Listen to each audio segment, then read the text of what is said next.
Chapter 165 to 166. At this moment, GT Goku suddenly stepped forward. With a serious expression, he looked at Z Broly and the others and asked, "Hey, who are you guys? What's the purpose of coming to Earth?" The others also clenched their fists tightly. They knew a violent battle was imminent, and the enemies before them were undeniably powerful.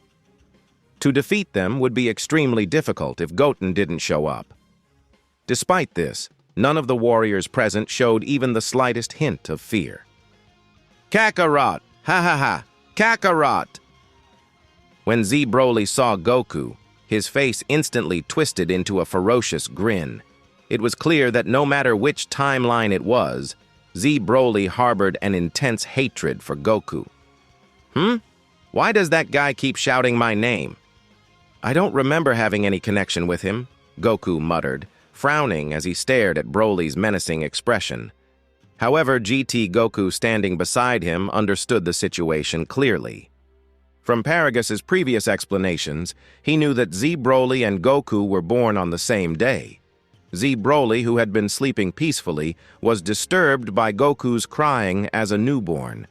This disturbance had planted a deep resentment within Z Broly, intertwining their fates from the very beginning. It was a strange grudge that seemed absurd to Goku, though. Who remembers something from the day they were born, he thought. But Z Broly was an anomaly, a miracle in a way. He could hold on to that memory and resentment for such a long time. "Hello, warriors of Earth." Suddenly, the silver-haired boy standing in the middle stepped forward and spoke. His voice carried a sinister authority. "My name is Marcus. The purpose of our visit to Earth is simple: to kill you with our own hands and then rule this entire dimension." He continued, his tone calm yet filled with malice. "After gathering information, we learned that you seem to be the strongest fighters in this dimension. So, if you resist, it'll make things all the more entertaining for us. I'll be looking forward to seeing what you can do." Marcus's appearance was chilling. He had silver hair, black eyes with red pupils, and wore a tight black combat uniform. His aura was overwhelmingly evil, and it was clear he was the leader of the group, the one who held absolute authority. "TN.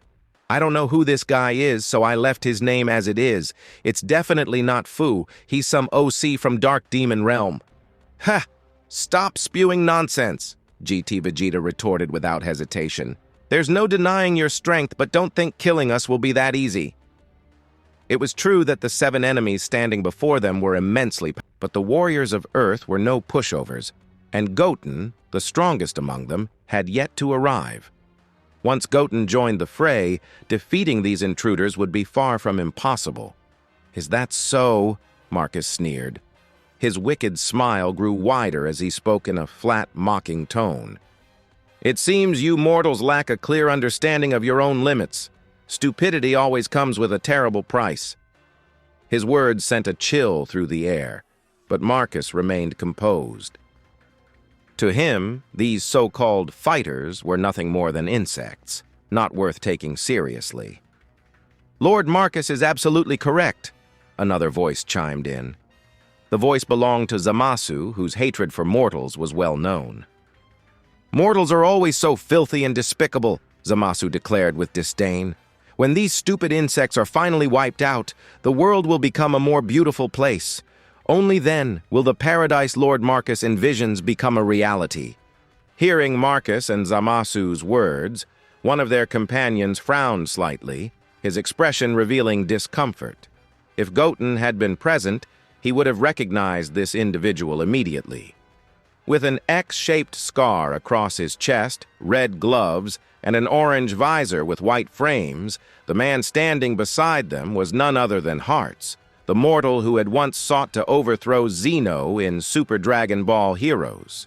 Hearts' ultimate goal had been to free all mortals from the control of gods. Naturally, hearing Marcus and Zamasu speak about wiping out mortals made him uneasy. After all, he was a mortal himself, and he sympathized deeply with mortals. "Shut your damn mouth, Zamasu!" Trunks suddenly shouted, his anger boiling over. I don't know if it was you who Goten destroyed last time, but today I'll make sure you're erased from this world completely. Trunks' hatred for Zamasu was immeasurable. He had seen countless mortals in his timeline perish because of Zamasu, and now that he had the chance, he was determined to avenge them all. "How bold of you, you lowly Saiyan," Zamasu sneered. "You've died at my hands in another timeline, and this one will be no different, but this time I'll make sure you don't die so easily." As Zamasu's bloodthirsty grin widened, an unexpected roar erupted. "Kakarot!" Z Broly roared furiously, his massive body suddenly lunging forward. In an instant, he appeared in front of GT Goku, his chest glowing with an energy ball that he hurled at him. "Ha!" Reacting instantly, GT Goku transformed into Super Saiyan 4. With a loud roar of his own, he swatted the energy ball away effortlessly. In a flash, he moved like lightning, landing a powerful uppercut to Z Broly's jaw. Z Broly's massive body was thrown backward, but instead of showing pain, he burst into crazed laughter. "Ha ha ha! Kakarot!" His demonic laughter echoed as a grass-green aura erupted around him. The next moment, he transformed into his legendary Super Saiyan 2 form, his body surrounded by crackling golden lightning. The sheer intensity of his energy was overwhelming. This key, it's terrifying," GT Vegeta muttered, his face pale.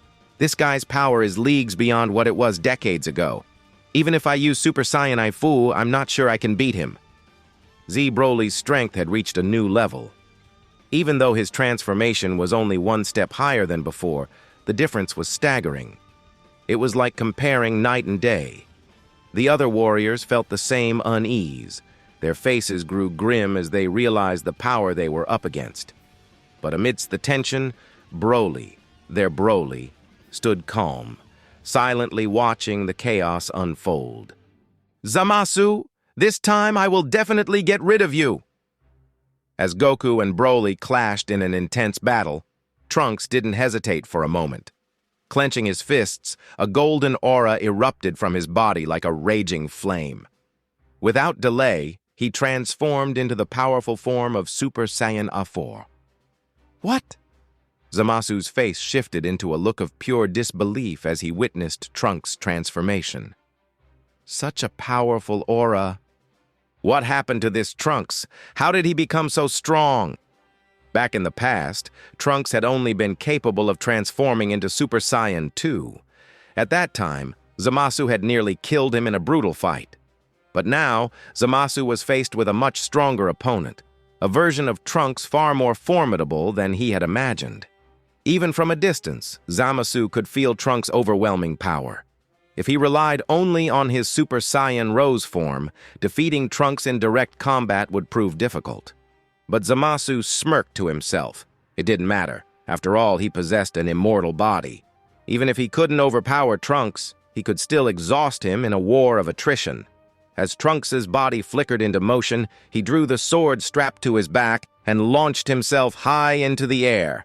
With a battle cry, he dove straight toward Zamasu like a comet. "Don't get cocky with me, you filthy mortal!" Zamasu roared. "You'll never be able to defeat a god." In a flash, Zamasu transformed into his Super Saiyan Rose form. His body twisted and leaped into the air, narrowly avoiding Trunks' attack. Within seconds, he had retreated hundreds of feet away. But Trunks wasn't about to let him escape.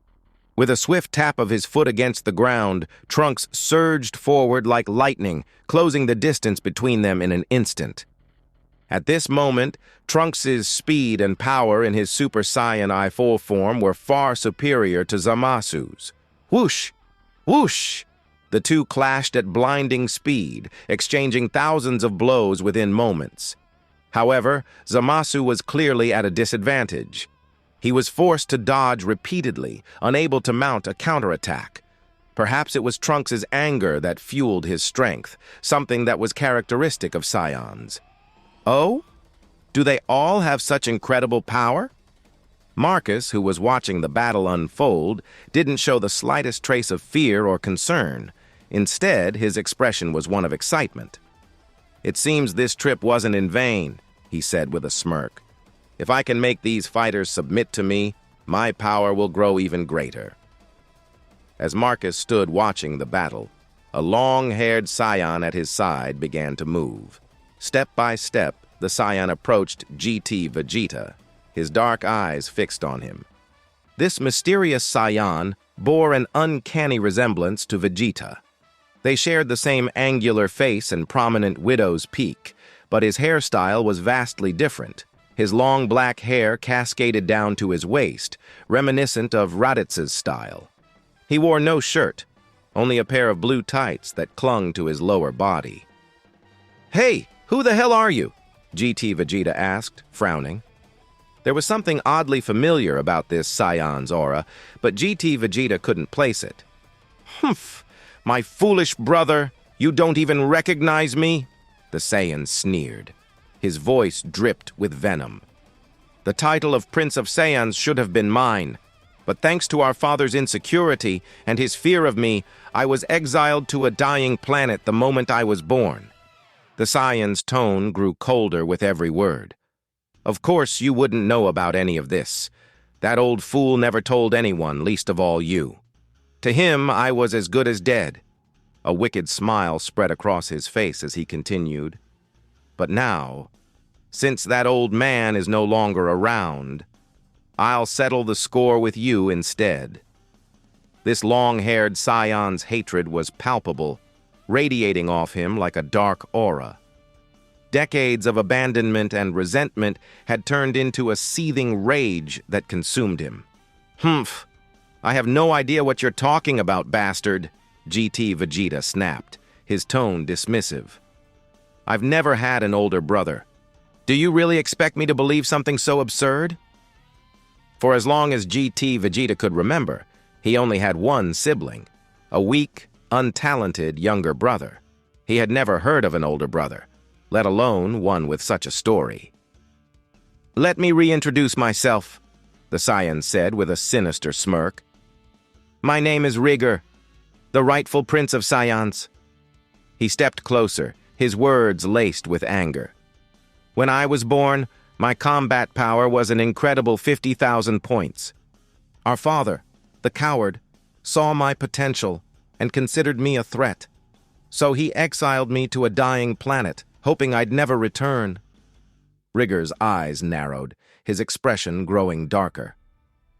"From that day on, my hatred grew with each passing moment. After hearing that planet Vegeta was destroyed, I had given up on revenge. But then I found out you were alive, and all my hatred returned. My foolish younger brother, you will now bear the burden of our father's sins." Rigor's face twisted into a hideous snarl as his fury boiled over. "As your elder brother, I'll send you to hell today. I'm sure our father will be thrilled to see you there." Both Vegeta stared at Rigor, their expression grim. This revelation was difficult to ignore. The resemblance was uncanny, and Rigor's story seemed plausible. Still, GT Vegeta wasn't about to back down. Even if what you say is true, what does any of this have to do with me? I wasn't even born when you were exiled," GT Vegeta retorted, his frown deepening. But Rigor didn't care. "Ah, you're right. None of this has anything to do with you," Rigor said mockingly, his tone dripping with sarcasm. "But that doesn't change the fact that I want to kill you." If you think you can kill me, let's see you try," GT Vegeta shot back, his voice cold and confident. With a shout, GT Vegeta transformed into his Super Saiyan IV form. After months of intense training, he no longer needed the assistance of Blut's waves to achieve this transformation.